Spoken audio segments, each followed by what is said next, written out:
In those three previous hearings, Colonel Padilla has submitted 5 affidavits. Colonel Yorena Garma, inaakusahan ni Colonel Padilla na pinapadalhan umano siya nito ng death threats. 3 Chinese drug lords na ipinapatay sa loob ng kulungan sa Davao, itinuturong si former Mayor Duterte at Garma ang masterminds. Pero bago ang lahat, maaari po kayong mag-subscribe para maging updated sa mga issue at bagong mga balita. Patuloy nga ang pag-iimbestiga ngayon patungkol sa 3 Chinese drug lords na pinatay sa loob ng kulungan. Colonel Garma, itinatanggi ang mga parating ni Padilla na siya umano ang ulo sa mga pangyayaring ito. Sapagkat Colonel Padilla, hindi naman pala kilala sa personal si Colonel Yorena Garma. Dating Pangulong Rodrigo Duterte na nooy mayor ng Davao, nadawit pa. Narito ang buong detalye. We have a list of interpellators. And the first to ask and propound question is our Senior Deputy Speaker, Congressman Aurelio Dong Gonzales. You are recognized. Salamat, Mr. Chairman, the co-chairman ng Quadcom, sa ating mga kasamang kongresista. Magandang umaga po sa ating lahat. Ito po'y pagpapatuloy lang po doon sa aking pagtatanong nung nakaraan na hearing dito sa House of Representatives. Ito pong tanong ko para kay Tata. Tata, para sa inyo po to. Kumusta po kayo? Tata, kumusta po kayo? Mabuti naman po, sir. Pwede mong pakilis po yung ano mo para marinig namin maayos yung salita nyo. Mabuti naman po, Your Honor. Thank you. Tata, pwede bang pakibasa mo ulit yung number 28, 29 at number 30 ng affidavit mo dated noong August 21 yata? Comsec, can you please give a copy to Tata? Pakibasa mo at para marinig ng ating mga nanonood sa ating bansa at sa ating mga kongresista. 28, 29 po. Opo, 28, 29, and 30. Habang naglalakad kami, papuntang investigation section, tumunog ang cellphone ni Superintendent Padilla. Nakita ko na pinindot ni Superintendent Padilla ang kanyang cellphone. Nadinig ko na sinabi nung tumawag kay Superintendent Padilla, "Congrats, Superintendent Padilla. Job well done." Pero grabe yung ginawang dinuguan. Alam ko na ang kausap ni Superintendent Padilla ay That is number 29 po. Number 29 po to, no? Sige po, tuloy po. Alam ko na ang kausap ni Superintendent Padilla ay si Presidente Duterte. Dahil pamilyar ang boses niya. Number 30. Pagkatapos ng tawag, sabi ni Superintendent Padilla sa mga kasamahan niya doon, tumawag si Presidente, nag-congrats sa akin. Dahil sa sinabing ito ni Superintendent Padilla, kaya lalo akong napaniwala na ang tumawag sa kanya ay si Presidente Duterte. Salamat, Tata. Ngayon, nandito na po ang ating Colonel Padilla. Colonel Padilla, sa iyong sinumpaang salaysay, maaari niyo po bang basahin ang number 4 at number 6 ng supplemental affidavit mo? Comsec, could you please give him a copy so that he can read? Yes, Your Honor, Mr. Chair.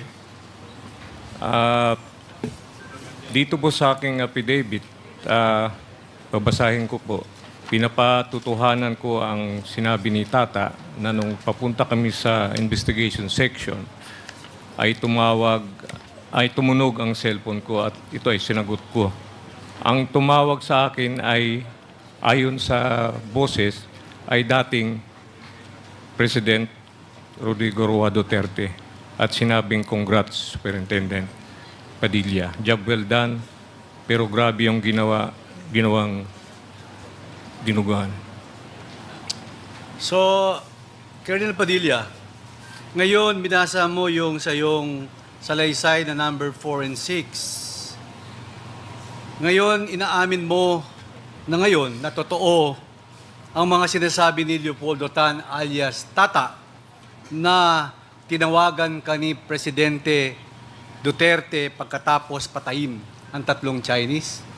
Colonel Padilla? Yes, Your Honor, as the voice I've heard over the phone. Inaamin mo ang lahat na ito ang sinabi ni Jimmy Fortaleza last hearing na nagkausap kayo ni Colonel Garma.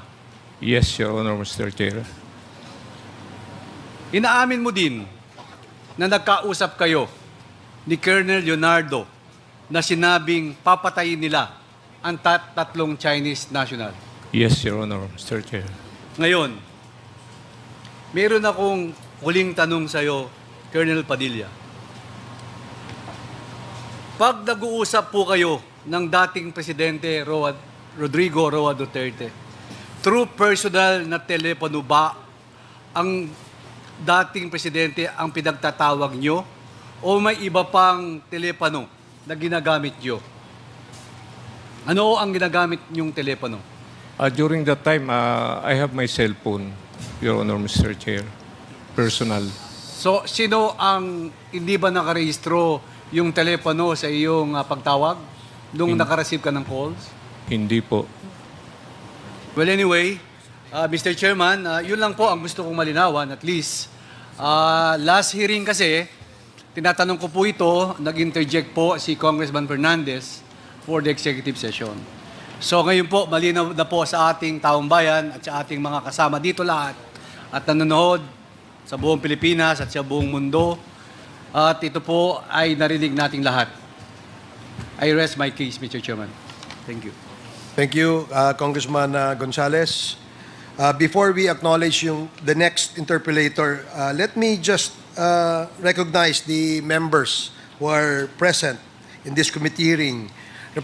Congressman Roberto Y. Puno, Congresswoman Arlene Brosas, Congressman Jefferson Konghun, Congresswoman Midi Kua, Congressman Joboy Aquino, and Congressman Bambi Emano.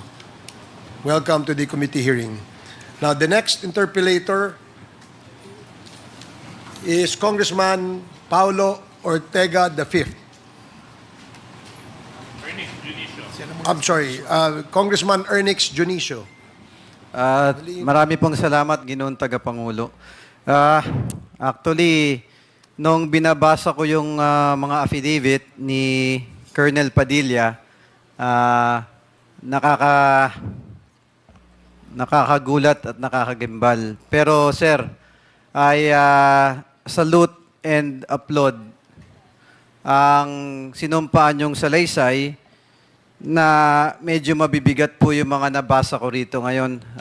Colonel Padilla, if I may ask, ito po bang sinumpaang salaysay ninyo is sinabi nyo at with your own free will na talaga pong nangyari at experience nyong personal?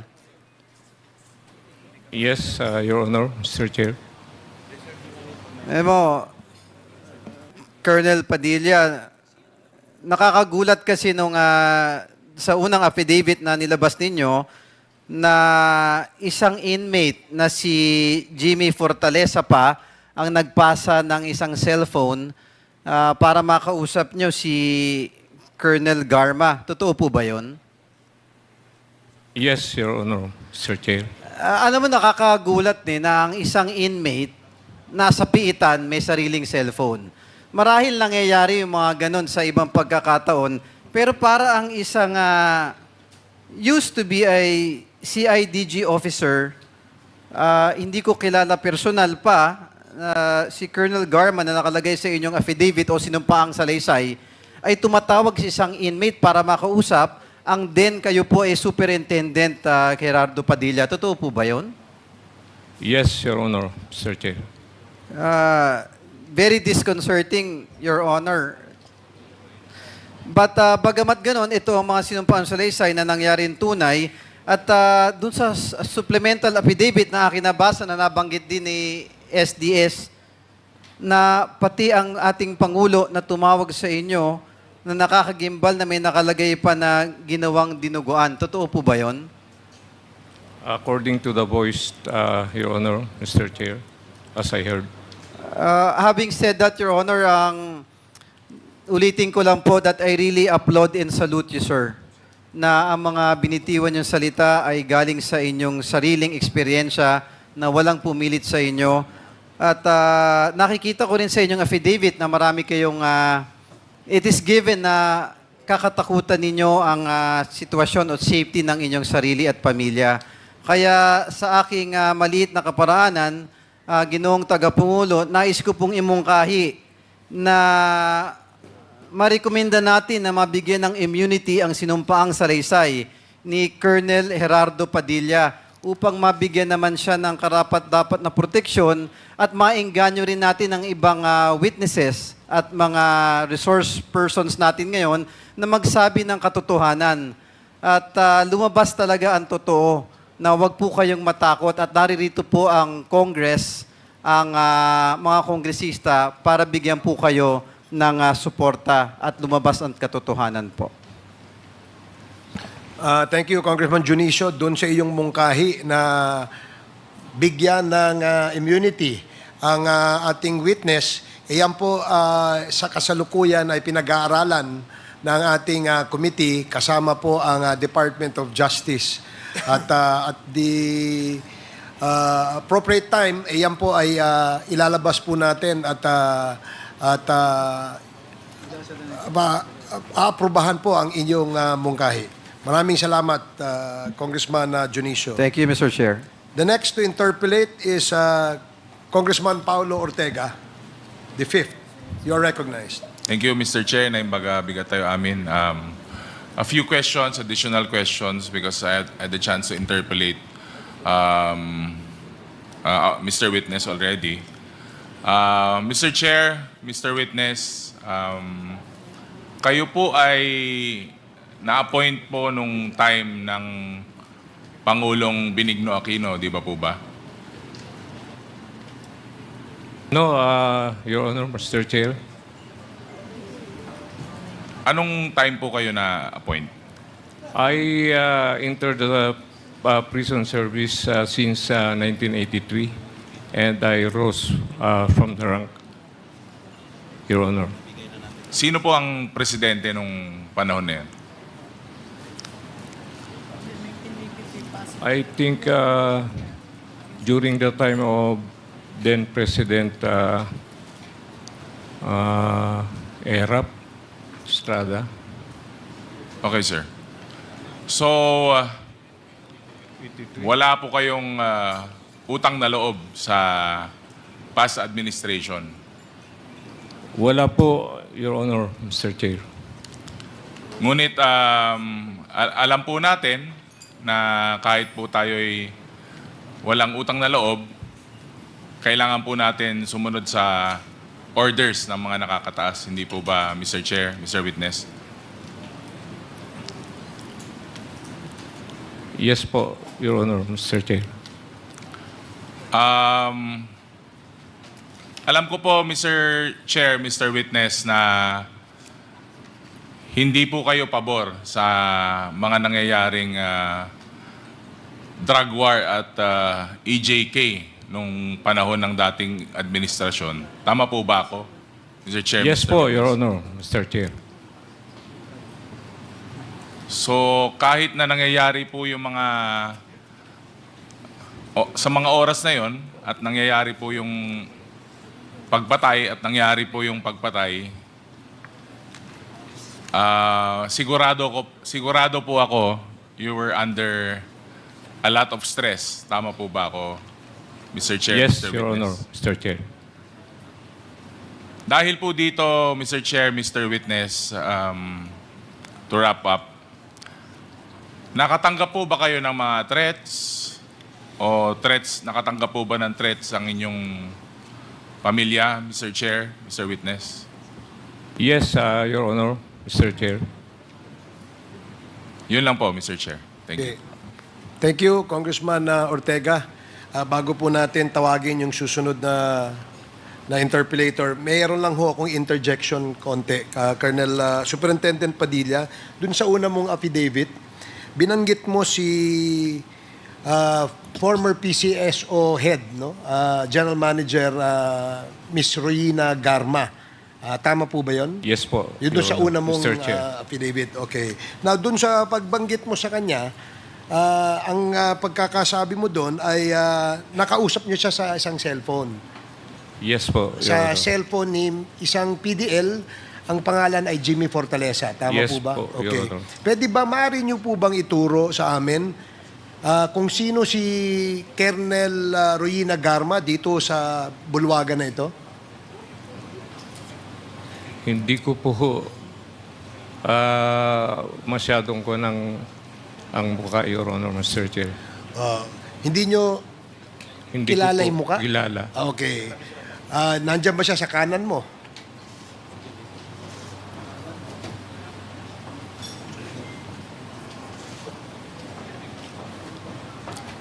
Hindi ko po masyadong mamukaan, Your Honor, Mr. Chair. Okay. So, hindi mo siya namumukaan? Hindi ko po mamukaan. Okay. Pero, nakausap mo siya sa cellphone? Yes po, Your Honor. How sure are you na siya ay si Colonel Royina Garma? Because of PDL Jimmy Fortaleza, Your Honor, Mr. Okay. Chair. Sige. Salamat. Siya si Jimmy Fortaleza, di ba? You are Jimmy Fortaleza. Pwede bang pakipatutuhanan mo nga na sa cellphone mo tumawag si Royina Garma para makausap si Colonel Padilla dahil yun ang ayon sa iyong salaysay, di ba? Yes, Mr. Chair. Kilala mo si Royina Garma? Yes, sir. Pwede bang ituro mo rito kung nasaan si Royina Garma? Yes, sir. So, si Royina Garma, siya ba yung dating PCSO General Manager? Yes, sir, and she is my classmate in the Philippine National Police Academy. Okay. Sige, thank you. Salamat. Now we will Mr. call... Chair, pakiulit nga po yung sinabi niya na hindi ko masyado narinig yung Pwede bang pakiulit mo ulit? Classmate Kung ano yung sinabi mo? Classmate kayo ni Colonel Royina Garma. Yes, Mr. Chair. kailan po yun? Kailan? We are member of Philippine National Police Academy Class 1997, Mr. Chair. Okay. Sige, maraming salamat. So, ang next to interpolate is Congressman Johnny Pimentel. You are recognized. Thank you, Mr. Chair. We have already had 3 hearings wherein Colonel Padilla was a resource person. In those 3 previous hearings, Colonel Padilla has submitted 5 affidavits. Yung unang sinabit po niya is sa August 27, wherein he denied any involvement in the killings of the 3 nationals. Then on September 2, Mr. Chair, nag-submit na naman po siya ng affidavit. However, this time he has admitted that Colonel Royina Garma indeed talked to him over the phone through the prodding of Jimmy Fortaleza. Now, on September 4, meron na naman po siyang sinubmit na affidavit po na pinatotohanan niya yung sinabi ni Leopoldo Auntalan Jr. na tumawag sa kanya si former President Rodrigo Duterte and congratulating him. Now, on September 9, nag-execute na naman siya ng sa supplemental affidavit at dito po may hinahayag na naman siyang importanteng impormasyon sa komitiba wherein tinuturo niya si Colonel Garma ang isa sa mastermind ng pagpatay ng Chinese nationals. Bakit ko po sinasabing isa sa mastermind si Colonel Garma. Because we already know the facts based on the several resource persons that have testified in this hearing. At lahat po doon sa mga affidavit ng tatlo, ni Jimmy Fortaleza, ni Leopoldo Ontalan, at saka ni Colonel Padilla, lahat po ay nagtuturo na si Ruyuna Garma ang nag-utos na ipapatay yung tatlong Chinese national. Ngayon, Mr. Chair, balikan ko lang po si Colonel Padilla. Kasi nintunan po ninyo si Mr. Chair, si Colonel Padilla. Nang tinanong niyo siya kung kilala ba niya si Colonel Garma. Ang sagot po ni Colonel Padilla, hindi ho niya kilala. However, Colonel Padilla, on paragraph 5 of your second supplemental affidavit, bago mangyari ang pagpatay sa tatlong Chinese drug nationals na nakadetain sa nasabing piitan, ay tinawagan ako ni Colonel Edelberto Leonardo. Itong si Colonel Edelberto Leonardo, ito po ang amo ni Colonel Garma sa CIDG sa Davao Station. Pagdating ko sa station ay nandun si Colonel Garma. Based sa sinumpaang salaysay po ninyo, kinausap ako ni Colonel Leonardo ng mga 30 minutes at mga bla bla bla. Pero very clear po dito, Colonel Padilla, na nag-meeting po kayo bago nangyari yung insidente, bago po nangyari ang krimen, nakipag-meeting po kayo sa CIDG station in the presence of Colonel Leonardo and in the presence of Colonel Garba. Imposible naman po na nag-usap kayo na almost 1 hour, 30 minutes to 1 hour. At kaharap nyo si Colonel Leonardo at si Colonel Garma, hindi ho nyo maturo dito. Medyo napaka-imposible pong sitwasyon, Mr. Chair.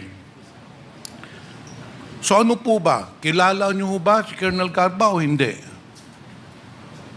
Baka nagbago ang itsura niya. Nagbago po ang itsura kasi slim, nagbago. slim pa siya nung nagkita kami, Your Honor, Mr. Chair. Ganun po ba? Opo.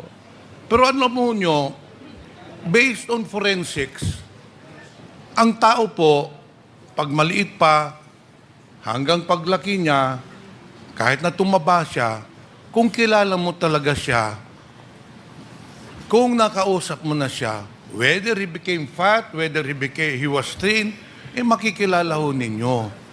Gaano ho ba katagal ang meeting ninyo with Colonel Leonardo and Colonel Garma? Wala pong mga 30 minutes lang, Your Honor, Mr. Chair. 30 minutes. Okay. So the fact, Mr. Chair, is that there indeed was a meeting in the office of the CIDG station wherein Colonel Garba is one of the main actors of this incident. Ito, inalalagay ko lang po ito sa record para yung buong salaysay ay malaman po ng buong madlang publiko.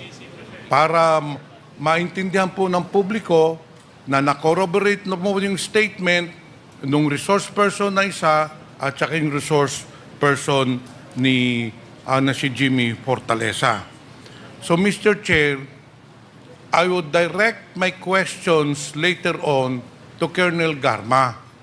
Kasi yung po talaga ang ikang main actor po dito. I just wanted to put in record that indeed there was a meeting that was held in the CIDG station sometime between July and August, and that is where the plan was hatched to kill the 3 Chinese nationals.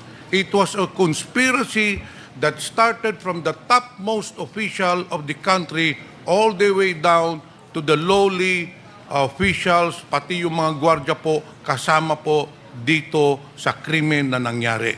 So I'll reserve my questions later on, Mr. Chair, to Colonel Garma. Thank you, Mr. Chair. Thank you, Congressman Pimentel.